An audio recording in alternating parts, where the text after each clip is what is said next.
Data protection and privacy teams are under more pressure than ever with new laws, AI oversight, data breaches, and the constant expectation to do more with fewer resources. That's why TrustArc built a modern privacy and data protection management platform powered by Arc Intelligence. It unifies your tools, automates the work that slows you down, and surfaces what matters most right when you need it. From guided quick actions to our intelligent assistant, Ask Arc, you get credible, contextual answers backed by expert research, not generic AI guesses. Finally, privacy that works the way privacy pros work. Learn how TrustArc helps teams move faster with confidence at trustarc.com/serious-privacy. That's trustarc.com/serious-privacy.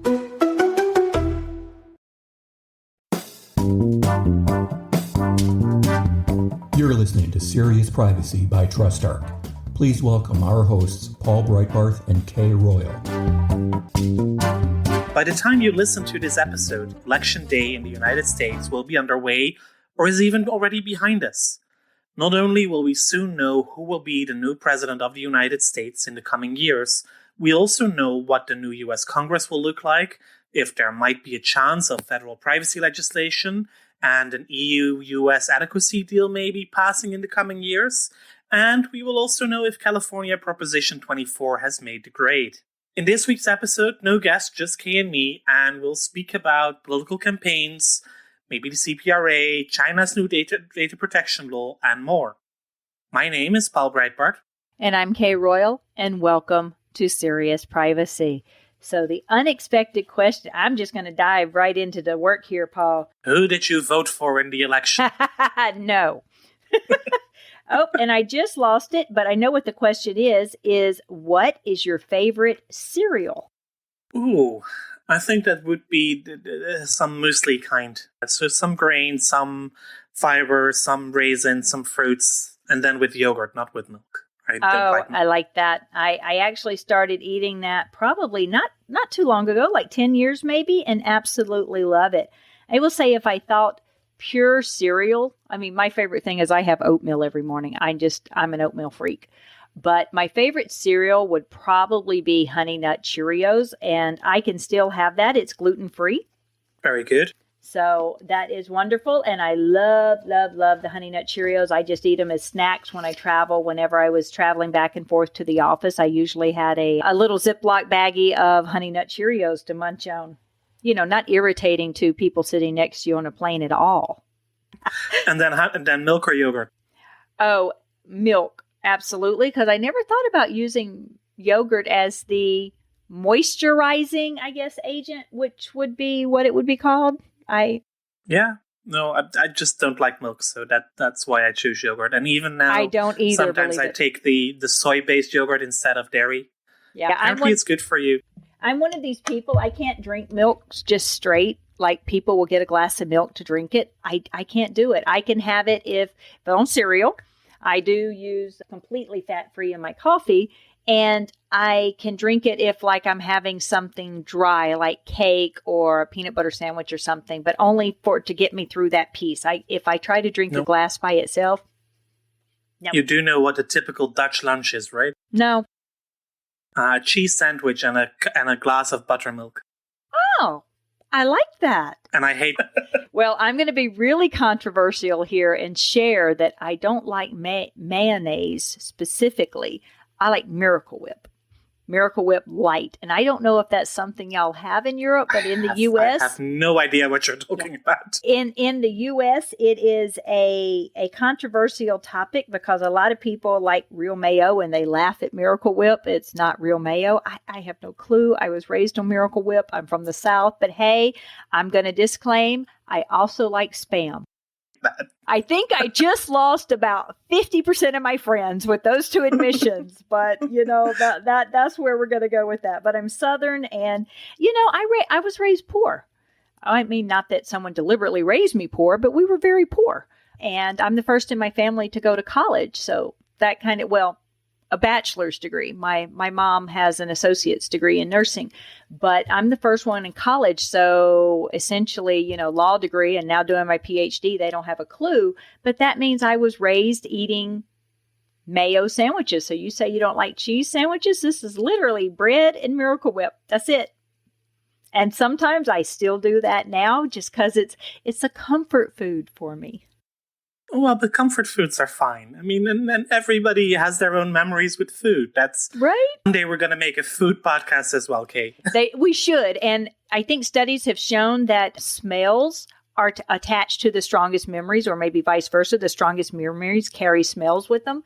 So, and a lot of that is wrapped up around food. Think about the smell of popcorn at a fair or something like that, or making something on the grill that just, the apple pies and things that the smell. My mother's hazelnut cake coming fresh out of the oven on fall days when we had been collecting the hazelnuts ourselves. Yes, I do remember. It's amazing. And here in Arizona, and I think I mentioned it before, some people actually put in cookie dough in their cars while they go to work in the summer. That way, when they come out from work and open their car, they have fresh baked chocolate chip cookies.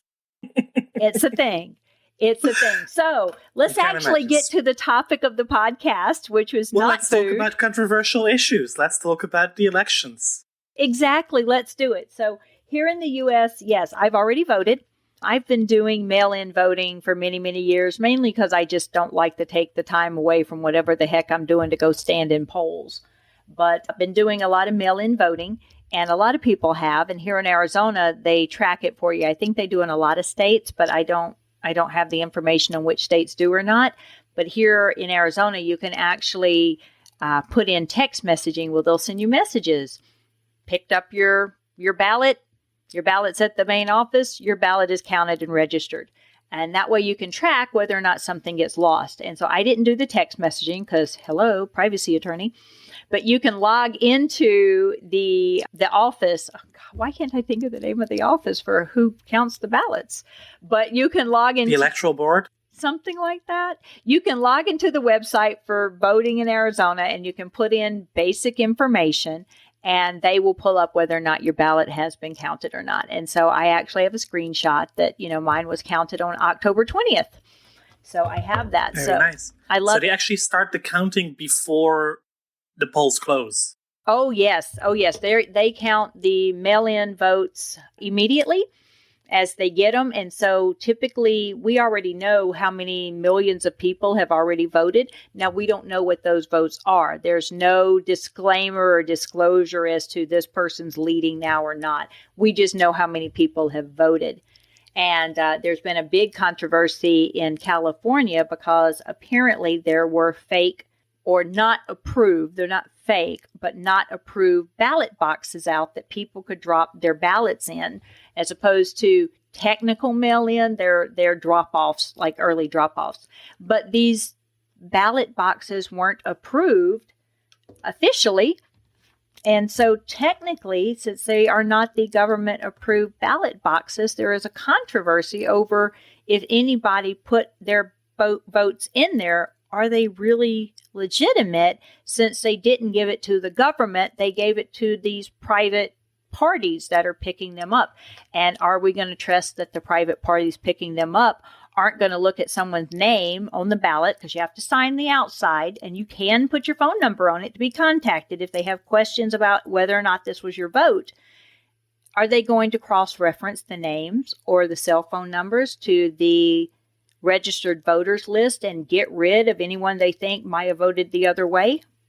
We don't know. And apparently the state is choosing, last I heard, not to enforce or prosecute or limit these boxes. Wow. I'm always surprised by the concept of an electoral register with a party preference registered for who you are inclined to vote for. Right. Here in the Netherlands, we first of all, we don't register to vote. Across most European countries, you are automatically enrolled to vote once you are a citizen and come of age, because you are part of a national citizen register. You have, and I admit, I don't know why we don't do that. Identification number. Yeah. You have an identification number, so the government knows that you exist. I mean, the government knows who we are. To vote. Well, they find you for taxes, right? So the register exists, and you just get your ballot or your paper that you need to go to the polls, and that's it. But and you vote. Nowhere is it registered who you are inclined to vote for. Well, in the Netherlands, that might be almost impossible with I think in the next general election, we have about 40 parties participating. Oh, wow. And probably about 16 or 17 that will make parliament. But even then, why would you register something like that in a public register? And it's funny because you and I actually had that when we were developing. Oh, I don't remember exactly what we were developing, but we were talking, maybe it was a notice or a policy or something. And we had the back and forth conversation about people's political party. And of course, the political party in Europe is special categories of data. Mm-hmm. And I don't think it's just political parties. It's political ideations. It's political philosophy. Ideology, everything. affiliation, anything. Anything with politics. And you said that special categories data. And I'm like, you can't really call it sensitive data here in the U.S. since essentially in most states it's publicly available information. You can go download the registration lists. And I think that really threw you for a loop. Mm-hmm. So how is all that data used? I mean, I can imagine that it will be used for a lot of targeted advertisement this time of year. And it's crazy because I'm sure that's how it is used, because candidates can go on, I think, even if the state doesn't because I did some checking on this. And so if our listeners have more information, please feel free to correct my misconceptions. But I went to a few states to see if I could get the voter registrations. Some you can download, some you can't. Some you can if you're a candidate. You can get those registrations. And I believe, and I think I can pull this up real quick and show you. Of course, we don't have the visual there. But if you see, I think this entire screen, and I'll hold it up to you, this entire screen are text messages from people on voting. Wow, that's a lot. Even to the point, let's see. Here's one. I'll show you this one. You can read yourself. I'm Grant with the Arizona Dems Public Records Show. You've already voted. That's awesome. Will you remind 3 friends to vote today? Wow. So even that information is already out. Yes. Now I can block the number. Typically, and leading up to this is the whole, you have this much more time to vote, where the Dems have you. It's Mary Lou, a volunteer with the Arizona Democrats. We're 10 days out from Election Day. We need your help to get out the vote. Can you take action at a friend bank with us next week? Now, in most cases, this friend vote, I'm not going to go work a bank. But so I'll probably say no and then block the number. So, yeah. So, let's just do the public service announcement for those of you listening on November 3rd. If you haven't voted yet, go vote. It is important, no matter who you vote for. But do go to the polls, because it is your right, and it is an important right that we should all use. But still, I'm amazed by all this online campaigning. We see some of it here in Europe. I mean, I'm involved with a political party here in the Netherlands, and we are pretty strict on privacy, and that annoys our campaign teams often because they want to go door to door and document everything from their conversations. And the privacy team within the party just says, no, you cannot do that. You can only document things at a very abstract level. You cannot say, the person in Main Street number 15, the husband is going to vote a Christian Democrat and the wife is going to vote for the Greens. You cannot do that because we do not have a legal basis to process such information. You can say, well, we walked through Main Street and we had 5 people who said that they were going to vote Liberal, and another 5 who said we're going to vote for the Animal Welfare Party, and 2 for the Party for the Elderly. That's all perfectly fine. But as soon as it becomes identifiable information, even on the basis of an address, it's just not acceptable. And I find that very hard to understand how. I mean, I see the added value for parties in having all that information. But it's added value for parties and candidates. It's not added value for the voter. No. I don't see how this is any added value whatsoever. You mainly get annoyed by the number of text messages, I assume, instead of being convinced, oh no, this is certainly the guy or gal I'm going to vote for. Right, exactly. And, here in the U.S., and I don't know, since you said there's like 40 parties over there, there are people who absolutely die hard will vote the party line. They don't give a flip who is actually running. They don't care what they're running for. They don't care what their stance is. They don't care what actions they may have taken on votes in the past, or if there's any indication of what they're going to do in the future. They will strictly vote straight down the party line. Now, I don't do that. I do consider myself an independent, which is funny, but I actually do register, and since this is public knowledge, because people can look up the polls, I'm a registered Democrat, and I tend to support the Democrat policies, but I don't vote for people because of party. I have learned that my views on a lot of issues coming from the Deep South are very, very conservative, but frankly, most of my views are very, very liberal. So it's interesting to consider myself a liberal, conservative, a moderate, because I have the different, but that's how it drives the way I vote. So I don't understand people who vote strict party line. My father-in-law was one of them. When he moved to Arizona, it was because it had always been a dream. And when he was here, he was in the hospital a lot. And so 2016, and he was upset because he was a lifelong Republican. He had voted every single election since he was 18 years old. And this was going to be the first one that he had not voted. And we were coming up on the primaries. And I told him, I said, you can register remotely. I said, I can print the papers from you. If my mother-in-law will bring your identification, we can get everything signed, mailed in. I'm sure the nurses will drop it in the mail for you. And he looked at me. He's like, Kay, why would you do that when I'm going to pretty much vote opposite of you on every single matter? I will die for your right to vote. Doesn't matter if you agree or disagree, but that's the way it should be. You absolutely have a right to vote. You should vote. And if you want to vote, that's what should happen. And that was actually a West Wing episode too, when Donna accidentally voted wrong. And so that's how she met, what's his name? The military guy. Jack Reese. Yes, was because she was trying to convince someone to vote the opposite of hers and let it be a wash, which I find the honor is amazing. Between people when it comes to elections and issues, there's a deep sense of honor among people as to what they stand for and they don't. But I have to tell you, here in the United States right now, it's ugly. Yeah. It really is. Do you have ballot initiatives as well this time around in Arizona? Yes. Or is that just California? Oh, no. There's pretty much always ballot initiatives, and they can be local initiatives that are here in the town I live in. Phoenix has, 30-something townships. So there are local issues. I think there are county issues too.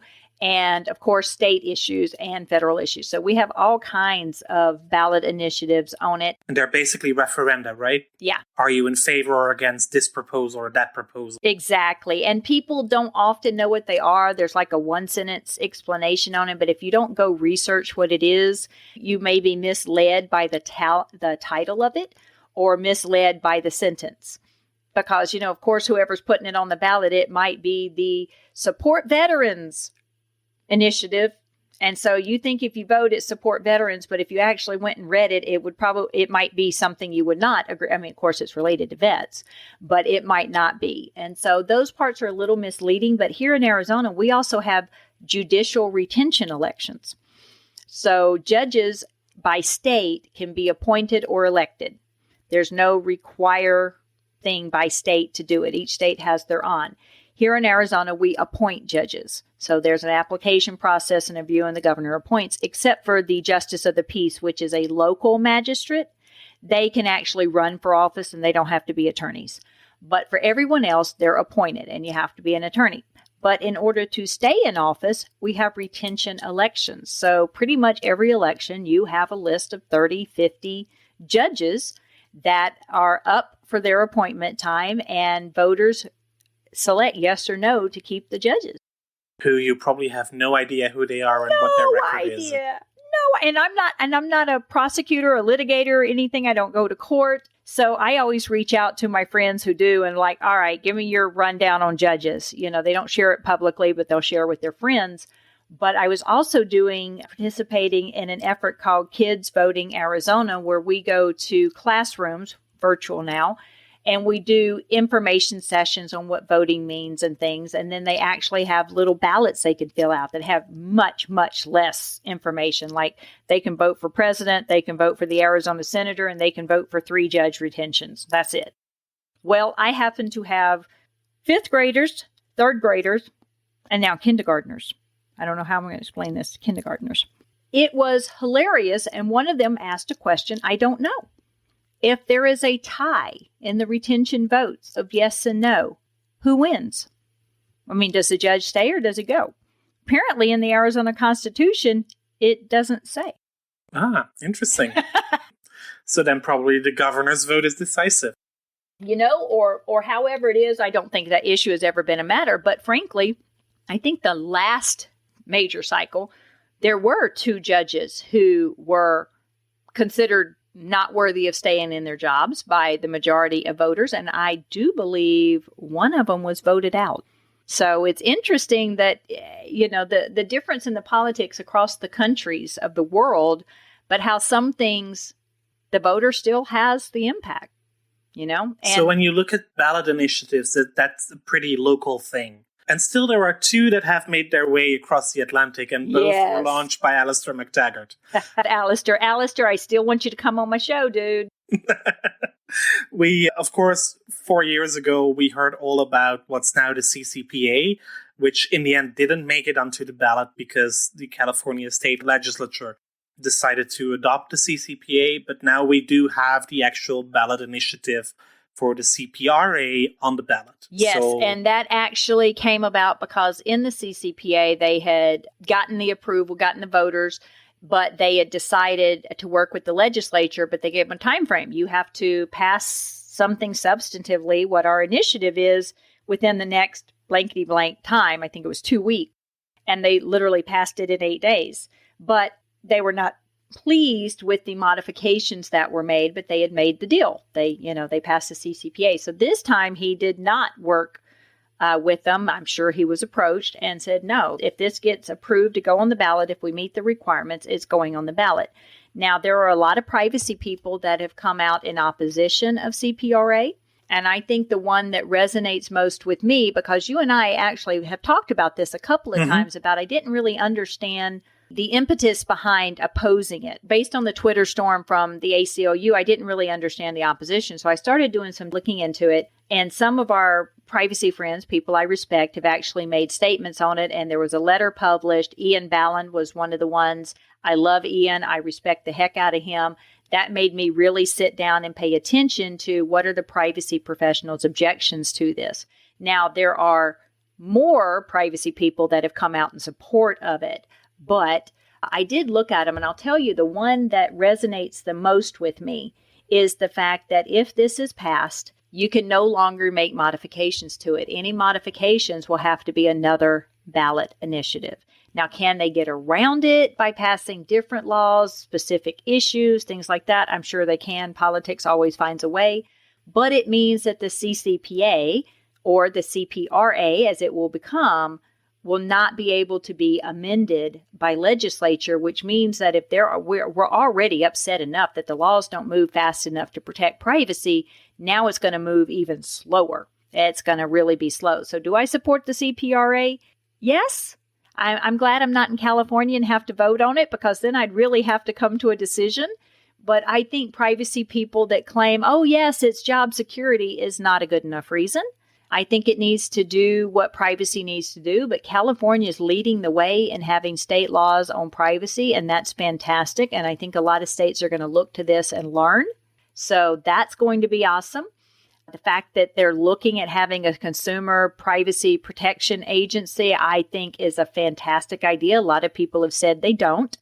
I believe that's actually a good idea. If you formalize an institution that is to protect consumer rights and focus on particular issues, then those institutions, as regulatory agencies or administrative agencies, have the expertise to decide these matters. And I believe that really pushes privacy to the forefront of being an issue, which of course has not been an issue on the presidential election side. As we know, I mean, why would privacy ever be an issue that candidates would debate and talk about when they're looking at getting elected, unless privacy is a big issue in the country, the locality that they're running in? And privacy just really isn't a big issue in most places. No, it's true, although there are some election campaigns that have been tainted by privacy issues. And a we lot. know that And we know that the past series of elections in both the US and the UK have, of course, been tainted by Cambridge Analytica and the influence of data misuse by certain actors. So maybe it should be more of an issue. I think it should be. In talking to family members or friends about these issues, which most people, in order to keep good relationships, don't talk politics. But talking privacy implications to politics. So two things, of course, stick out are people, entities, countries, foreign actors interfering in results by hacking the voting system, which has happened. It's made news before, things like that. So yes, we know what happens. We also know that targeted behavioral advertising has been used massively across social media, which delivers content to people to give them the right or the wrong impression on what's going on. So if they literally target you on your street to tell you that your poll is 3 miles long and people aren't getting in and whatever, you're going to believe it rather than going to the poll and looking. And so this disinformation that is shared, and there was a wonderful memo put out by, I believe it was the head of marketing at Facebook around the whole Cambridge Analytica, but also touching on election interference and things like that. That was wonderfully eye-opening in the position that he took. And I'll see if I can't find that to post that as well. But also, if not even talking foreign actor influence, although I think it could, it's also the bots. And when I talk about bots, people talk to me like I'm going down the conspiracy theory route in bots. But this is actual evidence that there was a woman running in one of the states. I don't remember exactly what the issue was, so I'm going to use DUI as the issue. And so when I teach privacy and I ask my students about this, they say, oh, of course, targeted behavioral advertising, social media, none of this influences my decision, right? But in this case, it was an issue that wasn't an issue. It was not an issue. The underlying issue may have been true. I'm going to say it was a DUI. I don't know what it was. But driving under influence. Yeah, it had been, thank you. It had been like 30 years ago. It was not an issue in the political campaign, and she was an incumbent. However, these bots picked it up. And when you have 30 to 50,000 bots arguing over an issue, all of a sudden you're being told you do care. And they take the extreme view. They'll take the underlying issue that is true. So if you do research, you'll find out it really did happen. So it's not a lie. It's not fake news.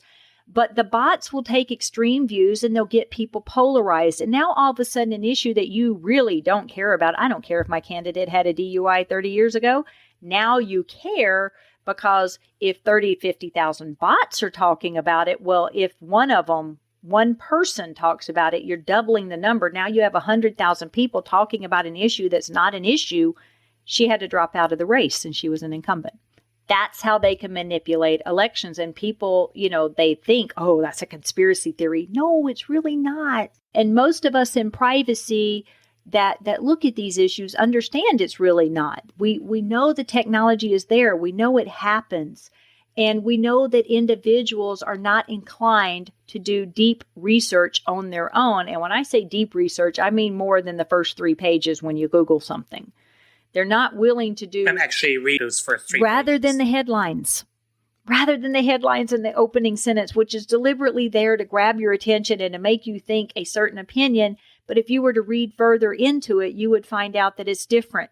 A recent example was on a CDC clinical trial about people who get COVID-19 and whether or not they wore masks or didn't wear masks.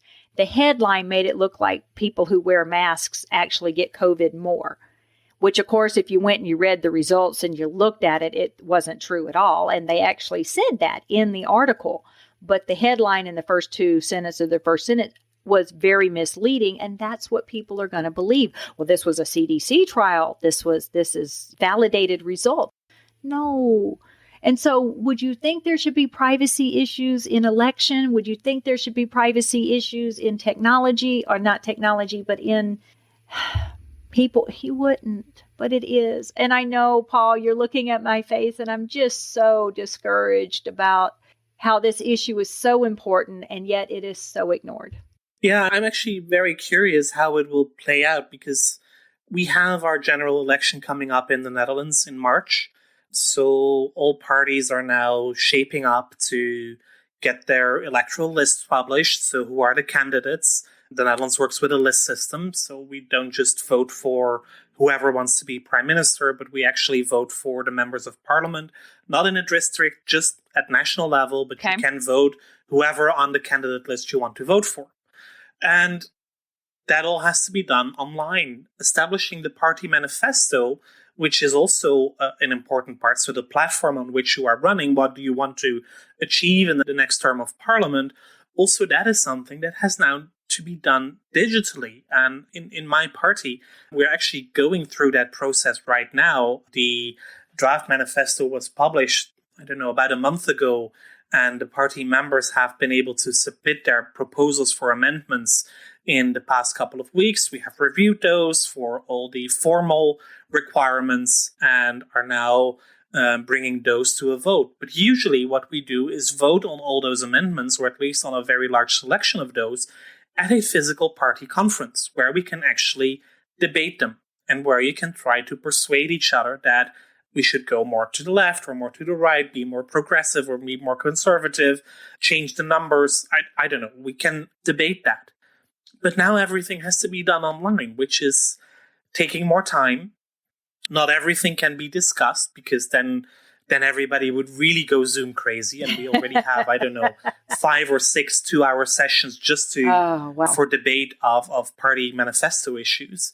And then we have to go into the campaign. And in the Netherlands, campaigns are still very traditional, that we go out into the streets and hand out leaflets with party preferences, and we knock on doors, and all of that will be very difficult now with COVID, with people being told to stay home, with people being socially distant. So you can predict already that a lot of the campaign will also have to move online and to television and radio and the newspapers, of course, but that was already there. But doing all of that online, I'm very curious to see how that will play out, but also what kind of privacy protections the parties will take, if any. And I fear that a lot is not being properly taken care of, and that we will get quite a few data breaches following this election cycle. Yeah, it's concerning. It's concerning. And who would have thought 10 years ago, 50 years ago, that privacy would be such a big issue in elections, right? Well, as we said, it's not an issue for most people, but those watching what it is. And I think the last one I'll touch on before we end today is, of course, we're going to do a webinar in mid-November that is touching on the outcome of the elections. And we're not going to be political. We're just going to touch on, CPRA did or did not pass, or the implications for U.S. federal privacy law, given what the outcome of the election may be. And this will be based on senators and what their positions have been, as well as the presidential, or more specifically, the vice presidential election and what that might mean, because Kamala Harris is a very staunch privacy advocate. I became a big fan of hers back when she was Attorney General in California. And there was, a Twitter thing about 2 airlines that didn't have good privacy notices, and she actually let them know that, which was kind of cool and made her, I became a big fan. Then there's a lot of other things about her politically, but she is a staunch privacy advocate. So depending on the outcome of the election, privacy on a federal level may become a bigger issue quicker, depending on what it is. If the regime doesn't change and it stays the way it is, we're going to face another 4 years of, is privacy an important enough federal issue in order to get some substantive legislation passed, which we've discussed before. The biggest issues are mainly the private right of action and the enforcement levels and everything. But if the U.S. doesn't pass something strong, if they just pass something weak and watered down, it's not going to have an impact. We're looking for something strong like HIPAA. HIPAA in the U.S. is a very strong privacy law. May have some issues, but it's a very strong privacy law. GLBA, the Gramm-Leach-Bliley Act, is a very strong privacy law. We have very strong privacy laws, but we don't have them generally applicable. My view, we need something that strong on a federal level. And I think there is one country that has that same focus, and that is China. And as you will have seen earlier in the week, Yes. on October 21st, China unveiled their draft privacy legislation that has been rumored for, I don't know, about 10 years, I guess. It has been on the 5-year plan for many, many years, but the draft law is now here. It's open for consultation, actually, which surprised me very much, but apparently we can submit comments to the Chinese government until November 19 on the Chinese draft privacy legislation. And it is very GDPR-like. It is pretty strong. It applies to data processing in China, obviously, but also to companies offering goods and services to people in China, for companies monitoring behavior of people in China. Where did we hear that before, those formulations? It has a strong focus on individual rights, company obligations like appointing a data protection officer, like appointing a representative if you want to do business in China and process personal data, mandatory impact assessments, right of access. Does this all start sounding familiar? Strict consent requirements, limitations on data transfers. So, yes, and there will be an oversight body, the State Cyberspace Administration. An oversight buddy. Who can also impose sanctions up to 15 million yuan, which is about $7.5 million, or 5% of annual turnover. We've heard that 5% in a draft legislation before as well. That was the original threshold in the GDPR. The only carve-out seems to be that data that is necessary to maintain public safety is not covered. And that, as we all know in China, can be a very broad carve-out. So it seems that the legislation, not a big surprise, but that it will mainly apply to the private sector and not so much to the government.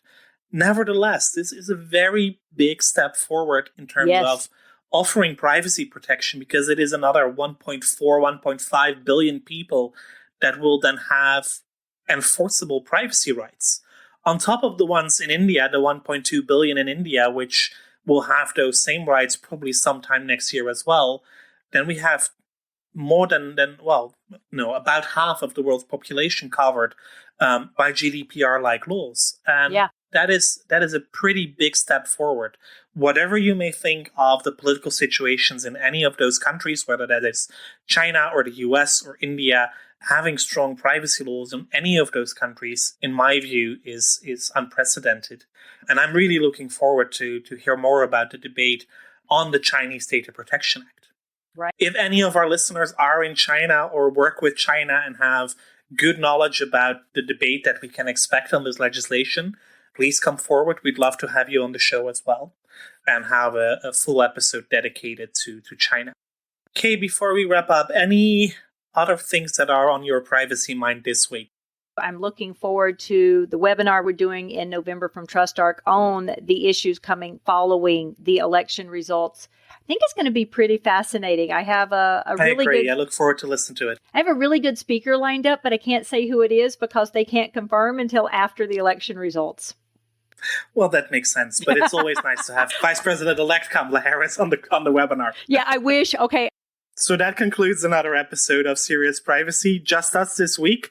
But nevertheless, if you like the series, please do tell your friends and colleagues about us.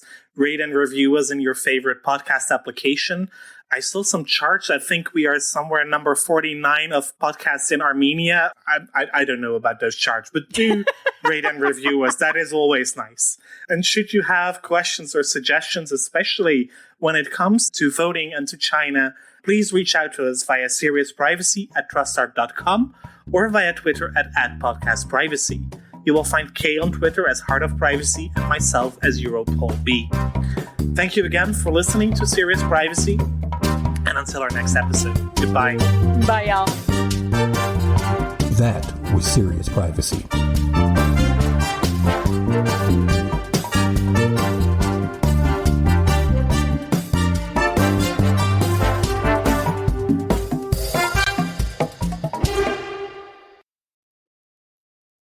If you're a data protection or privacy professional, you already know the pressure. Non-stop regulatory change, AI oversight, internal demands, and the expectation to somehow stay ahead of it all. And the old patchwork of tools just isn't cutting it anymore. No.